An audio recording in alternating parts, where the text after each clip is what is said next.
Yelandur news. Yelandur Karnataka public ಶಾಲೆಯಲ್ಲಿ ಸಂಭ್ರಮದ 2ನೇ ವರ್ಷದ ವಾರ್ಷಿಕೋತ್ಸವ ಹಬ್ಬ.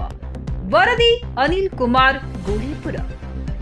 ಯಳಂದೂರು ಕರ್ನಾಟಕ ಪಬ್ಲಿಕ್ ಶಾಲೆಯ 2ನೇ ವರ್ಷದ ವಾರ್ಷಿಕೋತ್ಸವ ಕಾರ್ಯಕ್ರಮವನ್ನು ವಿಜೃಂಭಣೆಯಿಂದ ಆಚರಿಸಲಾಯಿತು.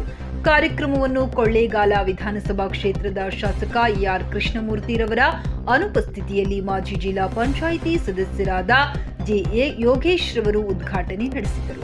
ನಂತರ ಕಾರ್ಯಕ್ರಮದಲ್ಲಿ ಪುಟ್ಟ ಮಕ್ಕಳಿಂದ ಸಂವಿಧಾನ ಪೀಠಿಕೆಯನ್ನ ಬೋಧಿಸಲಾಯಿತು. ವಿದ್ಯಾರ್ಥಿಗಳು ಸಾಂಸ್ಕೃತಿಕ ಕಾರ್ಯಕ್ರಮದಲ್ಲಿ ವಿವಿಧ ಜಾನಪದ ಹಾಗೂ ರೆಕಾರ್ಡ್ ಡ್ಯಾನ್ಸ್ಗಳ ಮೂಲಕ ಪ್ರೇಕ್ಷಕರನ್ನು ಮನರಂಜಿಸಿದರು. ನಗು, ಸಂಗೀತ ಮತ್ತು ನೃತ್ಯಗಳು ರೋಮಾಂಚನವನ್ನು ವಿದ್ಯಾರ್ಥಿಗಳ ಸಂತೋಷದ ಕಿರುಚಾಟದಿಂದ ವಾರ್ಷಿಕೋತ್ಸವ ಕಾರ್ಯಕ್ರಮವು ಜೇಂಖರಿಸುವ ಹಬ್ಬದ ಸ್ವರ್ಗವಾಗಿ ಮಾರ್ಪಾಡಾಯಿತು. ನಂತರ ವೇದಿಕೆ ಕಾರ್ಯಕ್ರಮದಲ್ಲಿ ಪ್ರಾಸ್ತಾವಿಕವಾಗಿ ಕರ್ನಾಟಕ ಪಬ್ಲಿಕ್ ಶಾಲೆಯ ಉಪ ಪ್ರಾಂಶುಪಾಲರಾದ ಆರ್ ನಂಜುಂಡಯ್ಯರವರು ಮಾತನಾಡಿ,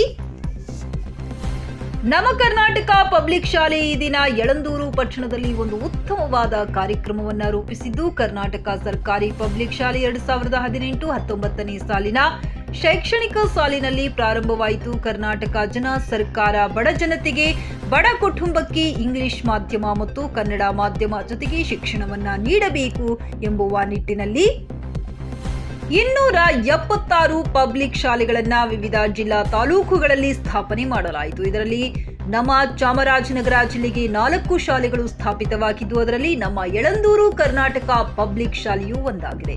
ಆ ಸಂದರ್ಭದಲ್ಲಿ ಕೊಳ್ಳೇಗಾಲ ವಿಧಾನಸಭಾ ಕ್ಷೇತ್ರದ ಮಾಜಿ ಶಾಸಕರಾದ ಎನ್ ಮಹೇಶ್ ರವರು ಕರ್ನಾಟಕ ಪಬ್ಲಿಕ್ ಶಾಲೆಯನ್ನು ಪ್ರಾರಂಭಿಸಿದರು. ಅವರಿಗೆ ನಮ್ಮ ಅಭಿನಂದನೆಗಳನ್ನು ತಿಳಿಸುತ್ತಾ, ಕಳೆದ 2ನೇ ಬಾರಿ ನಮ್ಮ ಶಾಲೆಯಲ್ಲಿಯೂ ಎಸ್ಎಸ್ಎಲ್ಸಿ ಪರೀಕ್ಷೆಯಲ್ಲಿ ಉತ್ತಮ ಸ್ಥಾನವನ್ನ ಪಡೆದುಕೊಂಡಿತ್ತು. ತಾಲೂಕಿನ ಎಲ್ಲರ ಆಶೀರ್ವಾದ, ಪ್ರೀತಿಯಿಂದ ಮುಂದಿನ ವರ್ಷಗಳಲ್ಲಿ ಕರ್ನಾಟಕ ಪಬ್ಲಿಕ್ ಶಾಲೆಯು ಮೊದಲ ಸ್ಥಾನಕ್ಕೆ ಬರುವ ಭರವಸೆಯನ್ನ ನೀಡುತ್ತೇನೆ ಎಂದು ತಿಳಿಸಿದರು.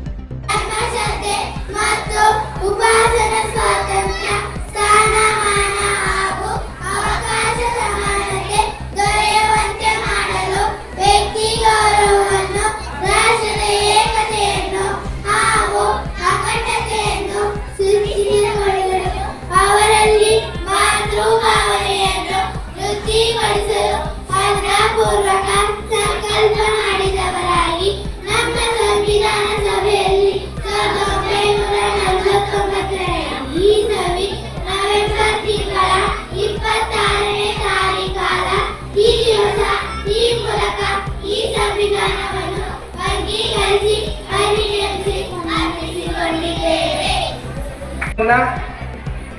ಕೇವಲ ನಮ್ಮ ತಾಲೂಕಿಗೆ ಅಲ್ಲ, ಜಿಲ್ಲೆಗೆ ಅಲ್ಲ, ಕರ್ನಾಟಕ ರಾಜ್ಯಕ್ಕೆ ವೀಕ್ಷಣೆ ಮಾಡಬೇಕು ಅಂತೇಳಿ ನಾನು ತಮ್ಮಲ್ಲಿ ಮತ್ತೊಮ್ಮೆ ಮನವಿಯನ್ನ ಮಾಡಿಕೊಳ್ತಾ ಇದ್ದೀನಿ. ಈ ಒಂದು ಸರ್ಕಾರಿ ಕರ್ನಾಟಕ ಪಬ್ಲಿಕ್ ಶಾಲೆ 2018 ಮತ್ತು 19ನೇ ಶೈಕ್ಷಣಿಕ ಸಾಲಿನಲ್ಲಿ ಪ್ರಾರಂಭ ಆಯಿತು. ಕರ್ನಾಟಕ ಸರ್ಕಾರ ಬಡ ಜನತೆಗೆ, ಬಡ ಕುಟುಂಬಕ್ಕೆ, ಬಡತನದಲ್ಲಿ ಹುಟ್ಟಿ ಬೆಳೆದಂತಹ ಚಿಣ್ಣರಿಗೆ ಇಂಗ್ಲಿಷ್ ಮಾಧ್ಯಮ ಮತ್ತು ಕನ್ನಡ ಮಾಧ್ಯಮದ ಜೊತೆಗೆ 2 ಮಾಧ್ಯಮಗಳಲ್ಲಿ ಶಿಕ್ಷಣವನ್ನು ನೀಡಬೇಕು ಅನ್ನುವ ನಿಟ್ಟಿನಲ್ಲಿ 2018-19ನೇ ಸಾಲಿನಲ್ಲಿ ಕೇವಲ 276 ಕರ್ನಾಟಕ ಪಬ್ಲಿಕ್ ಶಾಲೆಗಳನ್ನು ವಿವಿಧ ಜಿಲ್ಲೆಗಳಲ್ಲಿ, ವಿವಿಧ ತಾಲೂಕುಗಳಲ್ಲಿ ಸ್ಥಾಪನೆ ಮಾಡಲಾಯಿತು. ಇದರಲ್ಲಿ